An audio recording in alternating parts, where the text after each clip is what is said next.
ce pourquoi Norbert Zongo a été assassiné, ce pourquoi il a accepté ce sacrifice suprême, c'est la défense des libertés, c'est la défense de l'approfondissement de la démocratie, c'est la lutte contre la corruption, c'est une conquête d'une gouvernance vertueuse. Et de ce point de vue, s'il a accepté ce sacrifice, pendant son enterrement, il y a eu des engagements qui ont été pris.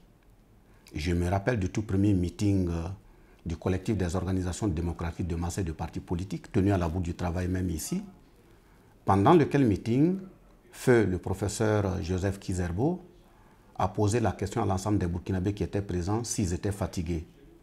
Nous avons tous crié à l'unisson « non ». Il nous a encore répété « est-ce que vous êtes couchés ?» Nous avons dit non.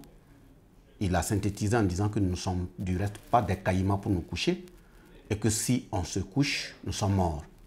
D'où la traduction « Nanlara Ansara ». Cet engagement qui a été pris à travers cette phrase symbolique, l'engagement pour lequel beaucoup de compatriotes ont été martyrisés dans des régions, en les traitant d'étrangers, en brûlant leur domicile, en saccageant des sièges du MBDHP, en traquant des syndicalistes, je pense que c'est cette solidarité, cet engagement, cette détermination qui a permis, malgré le classement du dossier en prononçant un non-lieu, qui a abouti à la réouverture du dossier sous la transition en 2015.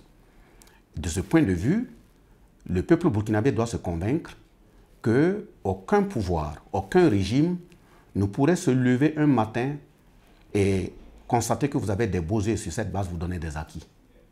La justice, la bonne gouvernance, la lutte contre la corruption et l'ensemble des mots sociaux pour permettre la manifestation de l'intégrité humaine, ça se fait sur la base de sacrifices, d'engagement, de détermination. En ce qui concerne le texte qui a été pris par le gouvernement français et l'engagement qui a été pris par Macron ici, que le peuple burkinabé également se convainc qu'une fois de plus, les vrais acquis démocratiques s'arrachent grâce à la mobilisation, à l'unité, à l'engagement, à la détermination et à l'esprit du sacrifice. Sa maman a même compris que, étant donné que l'ensemble des Burkinabés sont ses enfants, elle a refusé de façon digne un certain type de comportement qui pouvait amener à l'enterrement total du dossier. Nous sommes face à l'histoire et nous devrions faire en sorte à ce que la justice bouge, à ce qu'il y ait véritablement la volonté politique des dirigeants pour que les dossiers se résolvent. Donc, cette volonté, on doit l'imposer aux dirigeants. Le combat doit se poursuivre dans la mesure où ce pourquoi il s'est sacrifié, la quête de la justice, la quête du bien-être, la quête de la gouvernance vertueuse, la lutte contre l'impunité, la promotion de la corruption et de la médiocrité, quand on fait un état des lieux aujourd'hui, c'est encore grave. Nous lançons un appel fervent à l'endroit de l'ensemble du peuple burkinabé, toutes les couches socio-professionnelles.